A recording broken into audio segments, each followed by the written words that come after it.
I'm Amy. Hi, I'm Lonnie. And you're Adulting with Amy and Lani. Welcome to today's podcast on spring cleaning. And this is the final chapter, part 4, where we're going to talk about office cleaning. You may not have to do that, but it still affects you and the maintenance to that. And that affects you even at home.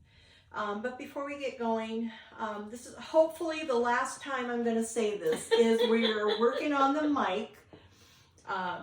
But again, we record all 4 series at one sitting. You can tell because we're wearing the same clothes. Anyhow, it also, if you have something that you really want to know more about, let us know. We'll be glad to do the research. It helps us grow and develop, and we'll share with you what we have learned and found out, where the resources have come from, and what our experience has been as well. We may already have experience in whatever area. And I guarantee you, if it's something that's of interest to you or questions that you have, someone else does as well. Yeah, many more. Yeah. So let's jump in. Okay. So, I'm going to let you handle this one. I did last one. Okay. The office. Now, not all of us have a professional office where we leave the home to go work at. Not nowadays. A lot of correct. Home, yeah. Correct. But we all have some version of a home office. Maybe it's a whole room. Maybe it's just a single desk area. So apply this as it fits you. American Wear is a company, a uniform company that has an ongoing blog. It's fascinating. We've provided you a download from them and a link, so you can check that out on why are you cleaning your office? How should you clean your office? And it does still apply even for your small space, even if it's just as I said, for me anymore, I call it my nest. I have my little recliner with my little bookshelf with my things right there. I have a little pen cup, which is something that's actually going to come up. I've got everything right here in my little nest. That's it. That's my office these days.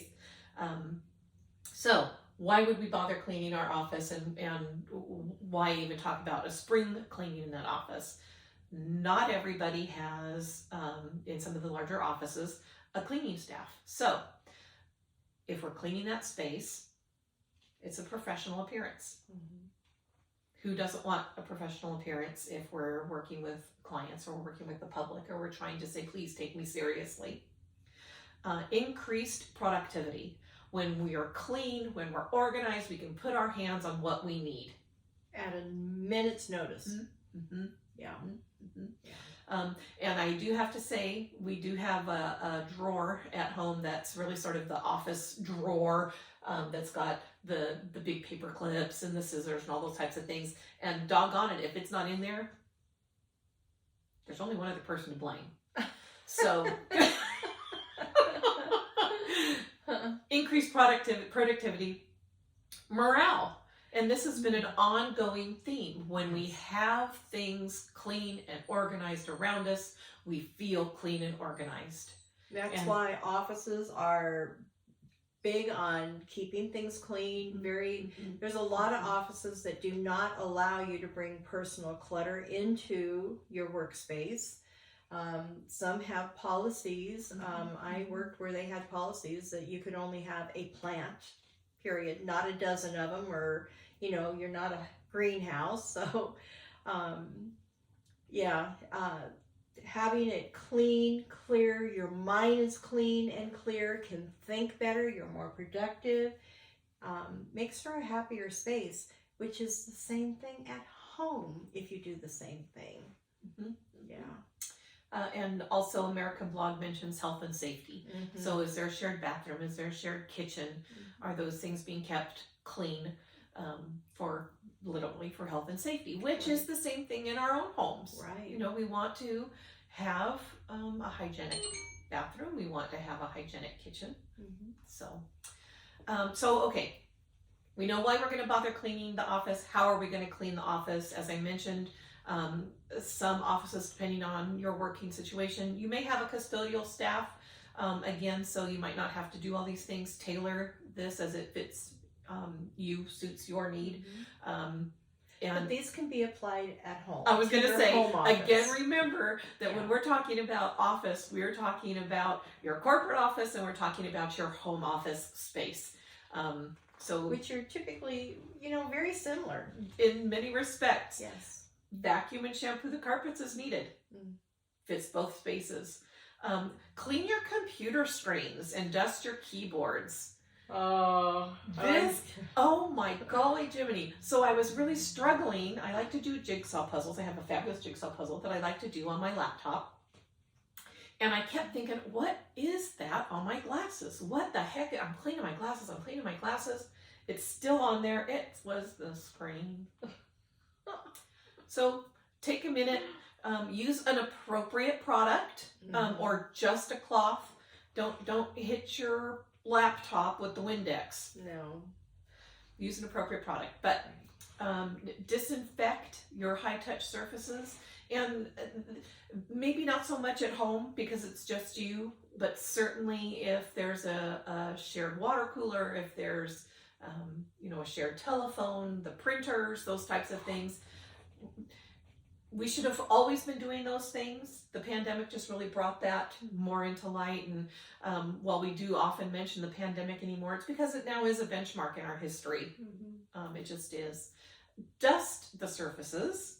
I hate dusting. I hate dusting too. I read a thing once that said that a scientist had broken down the content of dust, and that it was 70% skin cells. Any dust in any location. I haven't researched that number, but this particular article said that. And it was followed up by saying, so I don't dust because I don't want to displace any family that might be visiting. Oh my God. Dust. Just try. Emptying your recycling and your trash, and not just that, but in the spring when we're doing that deep cleaning, and it doesn't have to actually be the spring, as you know, but wash out those bins. Give them a good wash, a good rinse, because sometimes there's wet things that go in there. This is a biggie for me. Empty your inboxes. Empty your inboxes, both your email and your projects folders, whatever that might look like. For me, the biggest inbox is mail that requires attention. Yeah. I have a hard time with that. There's so many articles that come through that I want to read. And I first started keeping them in the inbox, thinking I would get to them and read them, and I don't. So then I saved them to another folder, thinking, I'll go to that folder to read them, and I don't. So now it's like, okay, your computer gets full, your trash gets full, you just got to take control at one point. And I decided I'm just going to get rid of it, because when it becomes important to me, I'm going to go out looking for it. And so to hang on to something for 5 or 6 years and not read it, it's outdated, new material or new information's come out, so why hang on to it? So I get rid of whatever, and when I'm ready and I'm looking for that particular topic or subject, then I go out and search, and you can always find it because the internet has everything. And so does the library, by the way. Yeah. Okay. Another soapbox for another time. I'm an internet girl. It's convenient, and all of us are anymore because we've got a computer in our hand. Yeah. Tidy the clutter on your desk, and also your desktop on the computer. It's very easy to save things to the desktop on the computer because you know right where it is. You're not digging through multiple folders. If you're done with it, move it to that folder. Yeah, I use folders. I don't like a lot of clutter on my desktop. Same.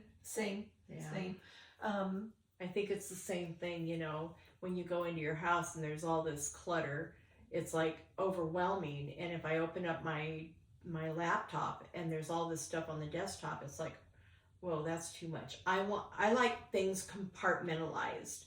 I like it to have its spot. I know where to go. It just, for me, that makes more sense. It's a cluttered space. Mm-hmm. It's a cluttered space. So sort out your pens and pencils. I need to do this all the time. Don't keep the pencil. Don't keep the pencil that keeps breaking every time you sharpen it. Oh, yeah, the lead. Ugh. If the pen is dead, let it go. Mm-hmm. Let it go. And wipe out the pen cup. What I like to do with mine, I actually will spray just, the little spray bleach cleaner and let it sit in the bottom, because all the other pens, when you go to pick one up, they get the gunk from the bottom. You've got ink on the bottom and things like that. Clean your pen cup out a little bit. I only get clicker pins so that I can retract it. But another idea But I is don't to... retract it. Oh. Another idea is you can take a paper towel, put it in the bottom of that cup, and then that way you just throw out that paper towel. It saves a little bit of time. It could save a little bit of time. I've also seen people put like beans in their pen pencil cup. Not crazy about that, but whatever works for you. It's all about you. That's what right. Works for you makes Find your what life works. easy. Yeah. Sort your files. Maybe you've got something it's time for it to be sent to storage, or it needs to be shredded. Sort your files. The paperwork is, it just is its own thing. Mm-hmm. Organize your drawers of supplies. Do you really need 5 boxes of paper clips? Well, if you go through them, then yes, then you do, absolutely. If you're like me, I'm more of a staple person. So my Jordan inherited a bunch of paper clips. Okay. Full disclosure here. My daughter got married in 1999. Oh no. And in my junk drawer, Uh-huh. I have a whole bunch of matches from their wedding from 1999. Well, do you use matches for anything? No. So Rarely. I should say rarely. I usually buy the fire lighter things. So I'm going to encourage you to save one as a memento and discard the rest. Actually, they have an anniversary coming up. I think I'll gift them to them. Perfect. Perfect. Tag, you're it. They'll be shocked. So we've gone through a lot of cleaning. We've gone through decluttering. We've gone through some sorting techniques. And we didn't get real specific. We didn't say, when you do your closet, if you haven't worn it, that's really personal. And again, there's so many resources on how to help guide you to do those types of things.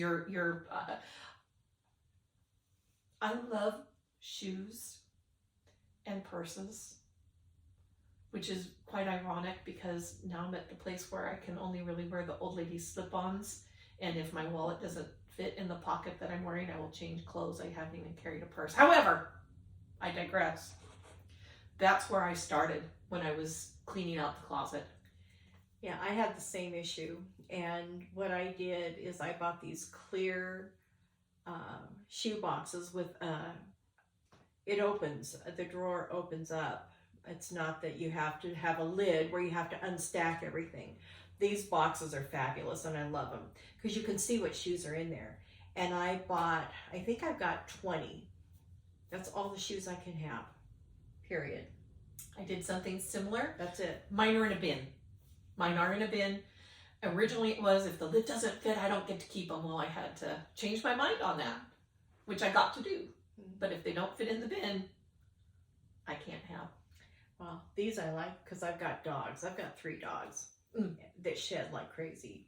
And so it's really nice being able to put them away, and they tend to be dog hair free. We take it where we can get it.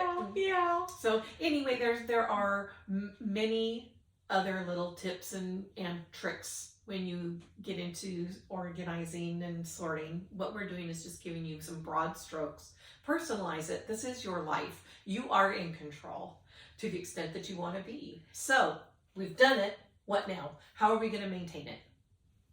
There's so much out there that, find somebody that you like and follow them. I have 3 different people that I really like to follow because they all have different thoughts and ideas, and I love variety like that.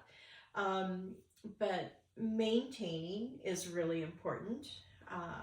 Just because you clean it once doesn't mean it's going to stay clean. Just because you declutter doesn't mean it's always going to stay decluttered. That's where I think I started to share earlier that once throughout the year, I have one room that I go through and I make sure I declutter it. That way it's maintaining the declutteredness of the room. But if your original plan isn't working, then find something else that will. Like I said, for decades, I've been shifting and shifting, and I'm shifting again because I am at the stage where I don't want my kids to have to deal with a whole lot of stuff.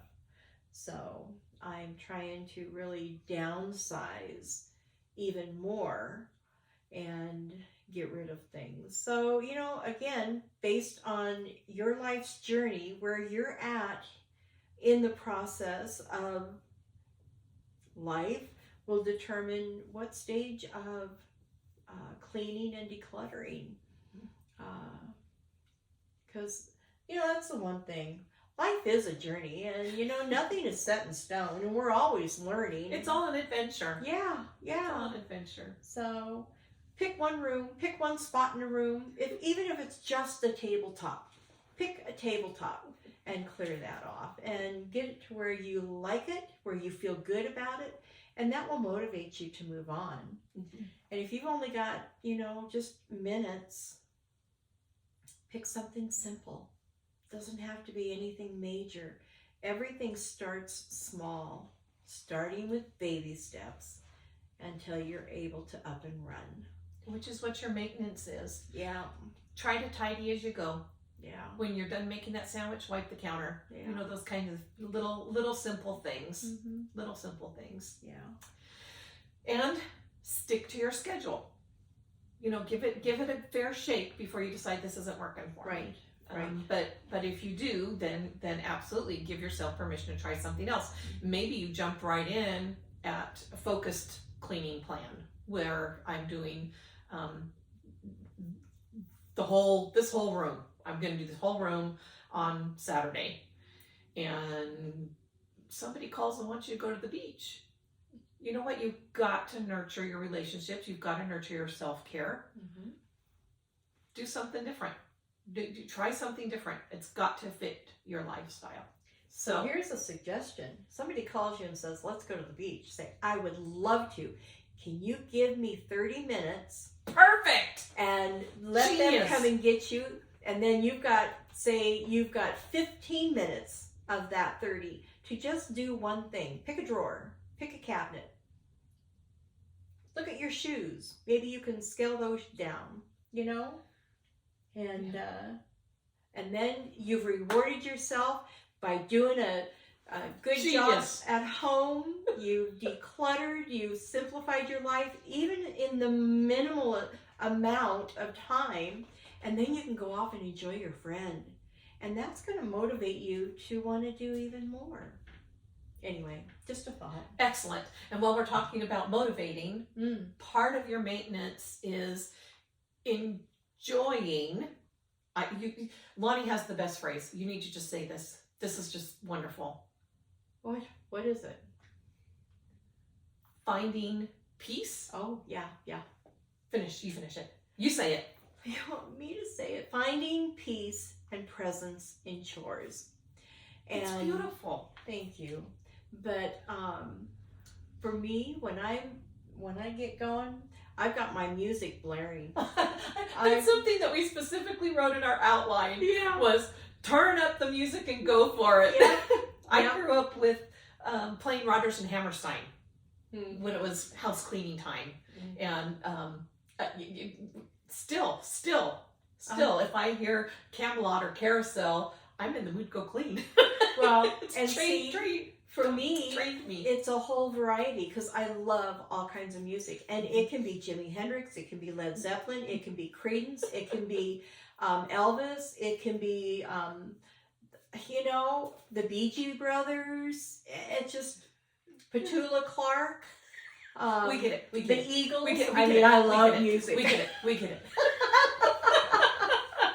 Anyhow, I get a playlist going, get it blaring, and I'm having a ball. Us too. Windows open, doors open, fresh air, sunshine, music. It's just, we're ready to roll. Because there's, in that physical act of cleaning, we release endorphins, which are those feel-good chemicals. And so if we're getting that happening, you're investing in the present, you're investing in the now. And regarding your maintenance, your efforts are an investment in your self-care. If you're doing your maintenance, less stress, less distraction, less crisis cleaning. Oh heck, my mom's coming to town. I've been through that phase long time Yeah. ago. Just, it's going to boost your self-esteem. It does. Because you're showing pride in your environment. And of course, if you're feeling pride, that's one of those good positive dynamics that you want happening. That sense of accomplishment. Right.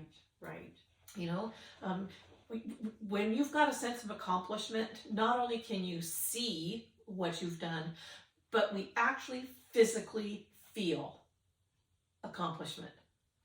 Well, and that in itself is a motivating factor too, because when you feel good about what you've done, you want to do more. And that's a self-rewarding process. So it's your gold sticker on your chart. Yeah.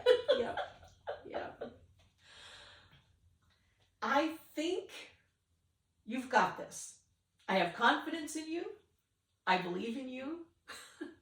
And this is where we're going to wrap up our spring cleaning tips. So don't forget that there are links and downloads in the description box. We have several, like Fly Lady. Amy talked about American Wear. The ones that I really have enjoyed watching are Clutterbug, Clean My Space, The Minimal Mom. There's another great one where you don't know where to start, called Honestly ADHD, that's got all kinds of different examples of calendars and graphs and charts. Just an excellent springboard. I thought it was an excellent springboard for how do I even want to start? I don't know. What are some of my options? Exactly. So if you don't know where to begin, look at the downloads. Let it guide you to maybe a few tools that are going to be beneficial to you, or a few links of people who are actually doing this and get you motivated and teach you in detail how to do some of this stuff. So I think we're going to end this series. This is the spring cleaning series, which we're over with, and next week or next month we have a new series starting, and we'll share that with you then. So until then, have a fabulous week. Be very well. Bye. Bye.